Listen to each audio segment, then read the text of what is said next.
Hello viewers, میں ہوں فخر سبزی اور آپ دیکھ رہے ہیں ڈیبیٹ وتھ فخر۔ آج کی ڈیبیٹ میں ہم بات کریں گے پاکستان اور ہندوستان کے حوالے سے تو ہوگی بات، لیکن دونوں سائڈ کی کشمیر کے حوالے سے بھی بات کریں گے۔ G20 کا ابھی ڈیسائیڈ نہیں ہوا، لیکن کہہ رہے ہیں کہ وہاں پہ ہوگا۔ دوسری طرف کشمیر کے اس طرف بھی کچھ اس طرح کی چیزیں چل رہی ہیں جو میرے خیال میں اچھی نہیں ہے، خطرناک ہے، لیکن اس کے پیچھے وجوہات کیا ہیں، ان ساری چیزوں کے اوپر ڈسکشن کریں گے۔ اور اس کے لیے آج مجھے جوائن کر رہے ہیں Kashmiri activist doctor Amjad Ayub Mirza from UK۔ Doctor صاحب، thank you very much for joining the show۔ Thank you for having me۔ Doctor صاحب، ایک تو یہ پوچھنا تھا آپ سے کہ پاکستان نے بہت تنقید کی اس بات کے اوپر کہ G20 آ رہا ہے دسمبر میں اسی سال، اور ہندوستان کہہ رہے ہیں کہ اس کو اس دفعہ ہم ہوسٹ کر رہے ہیں تو اس کو ہم سری نگر میں کروائیں گے۔ آپ کیا سمجھ رہے ہیں؟ مطلب ایز اے اینالسٹ آپ سے پوچھ رہا ہوں، ایز اے کشمیری ایکٹیوسٹ آپ سے پوچھ رہا ہوں کہ is it possible for Pakistan کہ پاکستان یہ روک سکتا ہے؟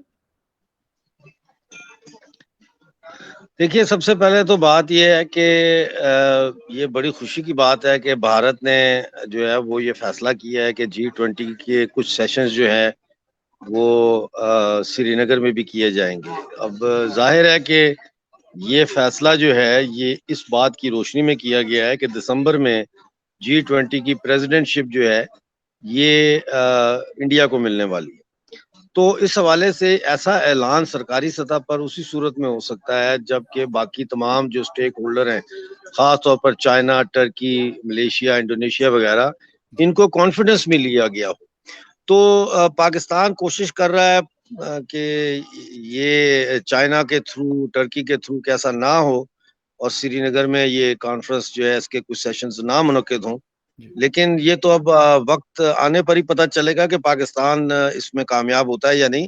لیکن یہ اعلان بذات خود جو ہے اس بات کا ثبوت ہے کہ بھارت سرکار جو ہے وہ کتنی سنجیدہ ہے کشمیر کو انٹرنیشنل گلوبل سٹیج پہ as an economic hub present کرنے میں۔ جی اچھا ڈاکٹر صاحب، ایک چیز اور ہے، کچھ لوگ ایکسپرٹس، کچھ انڈین ایکسپرٹس کو میں پڑھ رہا تھا 1-2 دن پہلے، وہ یہ کہہ رہے ہیں کہ اعلان تو ہو گیا، لیکن ایسا بھی ہو سکتا ہے کہ اگر ایسا نہ ہوا، سری نگر میں ہونے میں اگر ہندوستان کامیاب نہ ہوا تو کہتے ہیں کہ یہ ہندوستان کے لیے دھچکا ہوگا اور پاکستان کے لیے کامیابی ہوگی۔ آپ یہ سمجھتے ہیں کہ مطلب آپ کے نزدیک یہ بات صحیح ہے کہ ایسا نہیں ہے؟ مطلب G20 بذات خود اگر دہلی میں بھی ہوتا ہے تو ایک بہت بڑا مطلب جسے کہتے ہیں کہ ایک بہت بڑی کامیابی ہو سکتی ہے۔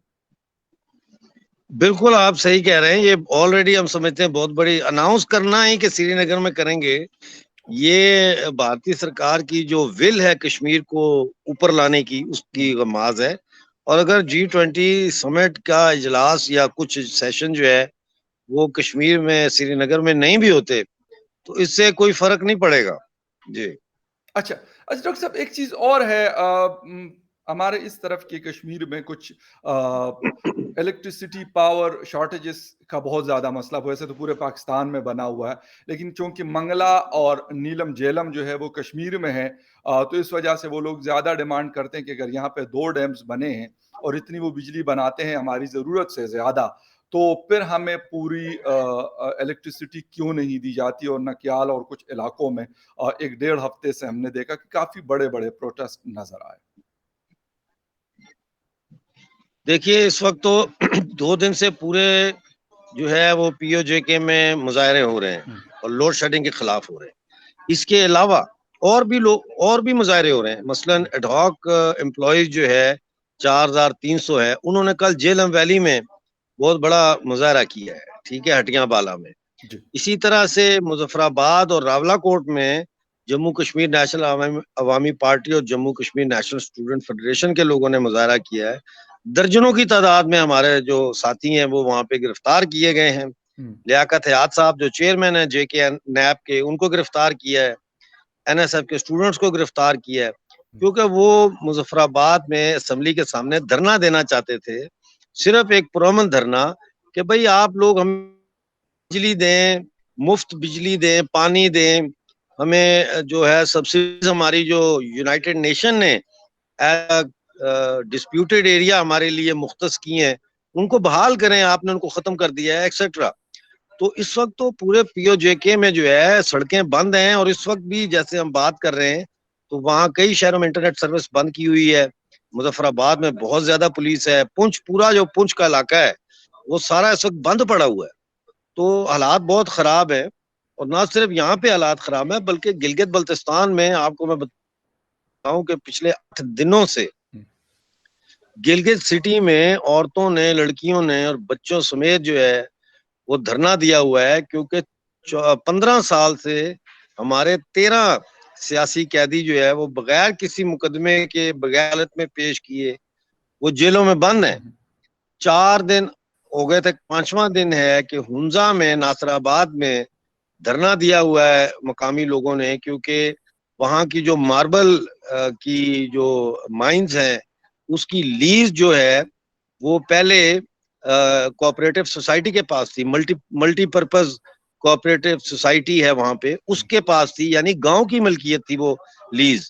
2014 میں اس کو چینج کیا اور میمن دادا کے نام سے ایک شخص کو جو غیر مقامی ہے، پاکستانی ہے، اس کو لیز دی ہے، وہ چل رہا ہے. اس کے علاوہ وہاں پہ عوامی ایکشن کمیٹی کے مظاہرے چل رہے ہیں. یعنی کہ اس وقت جو صورتحال ہے پاکستانی قبضے والے جموں کشمیر اور گلگت بلتستان میں، وہ ایک آتش فشاں پہاڑ کی ہے. تو حالات بہت خراب ہیں، اور میرا نہیں خیال کہ پاکستان کی سرکار جو ہے وہ اپنے سہولت کاروں کے ذریعے ان حالات کو اب زیادہ دیر قابو میں رکھ سکے گی. جی لیکن اگر ہم ڈاکٹر صاحب یہ والی بات ہم کرتے ہیں تو ہندوستان کے کشمیر سے زیادہ خراب حالات، ابھی کی میں بات نہیں کر رہا، آج کل کی بات نہیں کر رہا، لیکن کشمیر میں 1989 میں جو کچھ نظر آیا اور جس طریقے سے چلا، کافی بڑی کیجولٹیز اٹھانی پڑی ہندوستانی آرمی کو، لیکن پھر بھی انہوں نے یہ سارا کچھ قابو کیا. تو پاکستان کیسے نہیں کرے گا یا نہیں کر سکتا؟ اب یہ کیسے، مطلب کس اس پہ بتا رہے ہیں؟ یہ بات میرے لیے بڑی اہم. بڑا فرق ہے، دونوں علاقوں میں بڑا جی فرق جی ہے. جو جموں کشمیر اور لداخ ہیں انڈیا میں، جی جی وہ وہاں کے لیجیٹمیٹ حصے ہیں، وہ کوئی جی اللیگلی آکوپائڈ حصے نہیں ہیں، جی جی کیونکہ وہ مہاراجا ہری سنگھ کے 26 اکتوبر 1947 کے انسٹرومنٹ آف ایکسیشن کے تحت انڈیا کے ساتھ ان کو الحاق کیا گیا اس کا. جی جی یہ جو علاقے ہیں، یہ پاکستان نے 22 اکتوبر 1947 کے بعد جو قبضہ کیا جن علاقوں پہ، یہ وہ علاقے ہیں، اور ان کو اسی لیے متنازع علاقہ کہا جاتا ہے. نمبر 1. نمبر 2، آپ جی یہ دیکھیں نا کہ پھر دونوں خطوں میں دونوں جو مین سینٹرل گورنمنٹس ہیں، یا پاکستان کی فیڈرل گورنمنٹ نے، انڈیا کی جی سینٹرل گورنمنٹ ہے، ان کا ایٹیٹیوڈ جو ہے وہ ان دونوں خطوں کی طرف بالکل فرق ہے. مثال کے طور پر انڈین سینٹرل گورنمنٹ کا جو ایٹیٹیوڈ ہے کشمیر کی طرف، وہ ڈیولپمنٹ کا ہے، انویسٹمنٹ کا ہے. آپ کو میں نے پہلے بھی شاید بتایا تھا کہ اس سال کا جو بجٹ کشمیر کے لیے سینٹرل گورنمنٹ نے منظور کیا ہے صرف جموں کشمیر کے لیے، جی وہ 1.4 لاکھ کروڑ ہے اوکے انڈین روپیز. جی اور جو لداخ کے لیے کیا ہے، لداخ کی آبادی جو ہے وہ 2,70,000 ہے، پورے لداخ کی آبادی 2,70,000 ہے. جی جی اس کے لیے جو بجٹ دیا ہے اس سال کا، وہ تقریباً 5,500 کروڑ ہے، جو کہ 22 لاکھ روپیہ پر پرسن بنتا ہے. پاکستان کیا کر رہا ہے؟ پاکستان ہمارے دریاؤں کا رخ تبدیل کر کے اپنے لیے بجلی پیدا کرنے کے لیے وہ ہائیڈرو پاور پلانٹس لگا رہا ہے. ہمارے جنگلات جو پارٹیشن کے ٹائم آزاد کشمیر جس کو آپ کہتے ہیں، یہ 42% جنگلات پہ مشتمل تھا، اوکے لیکن ہمارے جنگلات کی لکڑی چوری کر کر کے آج وہ 42 سے گھٹ کے 14% پہ آ گیا ہے.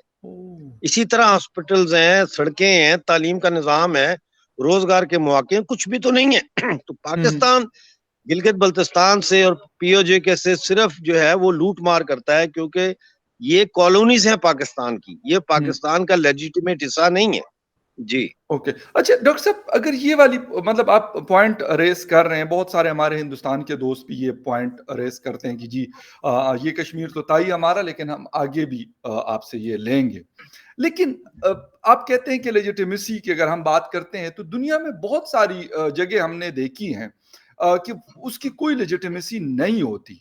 وہ چین کے حوالے سے ہم بات کر لیں، ہندوستان کے حوالے سے کر لیں، امریکہ کے حوالے سے کر لیں، اسرائیل کے حوالے سے کر لیں. تو اس کا پھر کیا ہوگا؟ یعنی کون اس کے اوپر آئے گا؟ کوئی فوج بھیجے گا یا کیا کرے گا پاکستان؟ کیونکہ یہ تو جسے کہتے ہیں کہ مطلب پاکستان کے لیے یہ ایک سروائیول ہے. اگر یہ نہیں ہوتا لیٹ سپوز پاکستان کے ساتھ، تو یہ تو پاسبل نہیں ہے کہ پاکستان کا پانی اور سارا کچھ مکمل طور پہ ختم ہو جائے گا.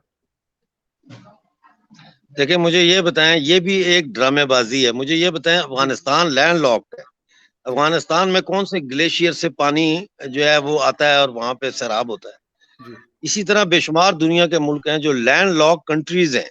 جی جی تو یہ جھوٹ ہے. دوسری بات یہ ہے کہ ہم لوگ جو جموں کشمیر کے لوگ ہیں ہم بڑے پرامن لوگ ہیں، ہم اتنے ظالم تھوڑی ہیں کہ کسی کا پانی بند کر دیں گے. تیسری بات جو ہے وہ صحیح یہ ہے کہ یہ مسئلہ حل ہوگا اس وقت جب پاکستانی قبضے والے جموں کشمیر اور پاکستانی قبضے والے گلگت بلتستان میں جو غلبہ ہے اسلام کے نام پر اور دو قومی نظریے کے نام پر اور کلمے کے رشتے کے نام پر، یہ جو ثقافتی اور سیاسی غلبہ ہے، جی جب تک یہ نہیں ٹوٹتا اس وقت تک، اور جب تک ان دونوں خطوں کے لوگوں میں بھارت کے ساتھ جڑنے کی جو آزادی کی امنگ ہے وہ انفرادی امنگ سے عالمگیر امنگ میں، یعنی from individual will into universal will transform نہیں ہوتی، اس وقت تک یہ علاقے جو ہے یہ غلامی سے نجات نہیں حاصل کر سکتے.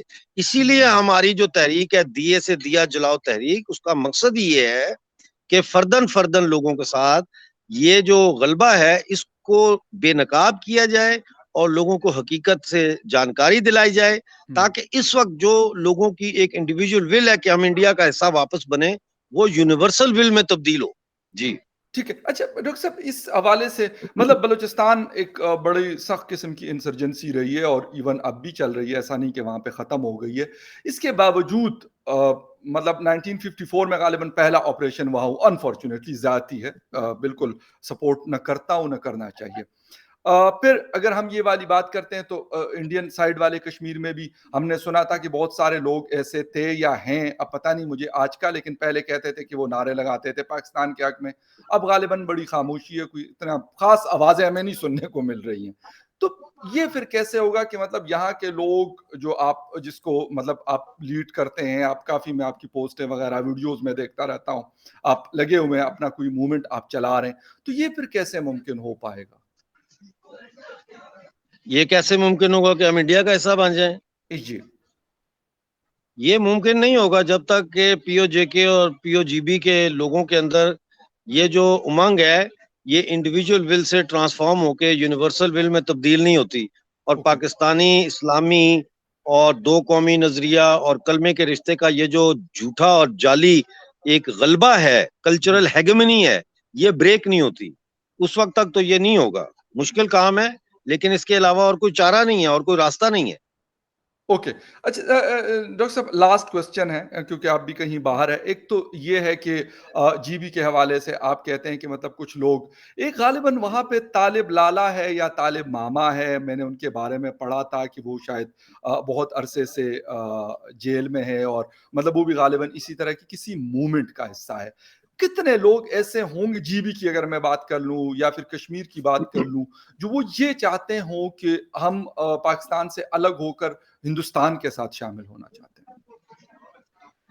دیکھیں اس وقت جو صورتحال ہے، کیونکہ میں ایک سیاسی مجھے میرے ساتھی ایک سیاسی لیڈر کے طور پر بھی دیکھتے ہیں اور جی جی ایک سیاسی گائیڈ کے طور پر بھی دیکھتے ہیں. بالکل تو میں غلط بیانی نہیں کرنا چاہتا، نہ ہی میں صحیح، کوئی ایسی بات کرنا چاہتا ہوں گڈ. جیسی ہوتی ہے نا وہ پھڑے مارنے والی ہوائی بات قسم جو کی، جو ہوائی ہاں، فائرنگ جس کو ہم پھڑے کہتے ہیں. مارنے والی جی بات جی میں جی نہیں جی کرتا. میں زبردست. سمجھتا ہوں کہ انسان کو حقیقت پسند ہونا چاہیے بہت اچھی بات ہے یہ. اور دوسروں کو بھی حقیقت کے بارے میں جانکاری دینا چاہیے. ٹھیک ہے، بالکل بالکل. سب کو پتا ہے ڈاکٹر امجد ایوب مرزا کا جو ایم ہے کیا ہے، وہ کس منزل کی جانب جو ہے وہ آگے بڑھنا چاہتا ہے.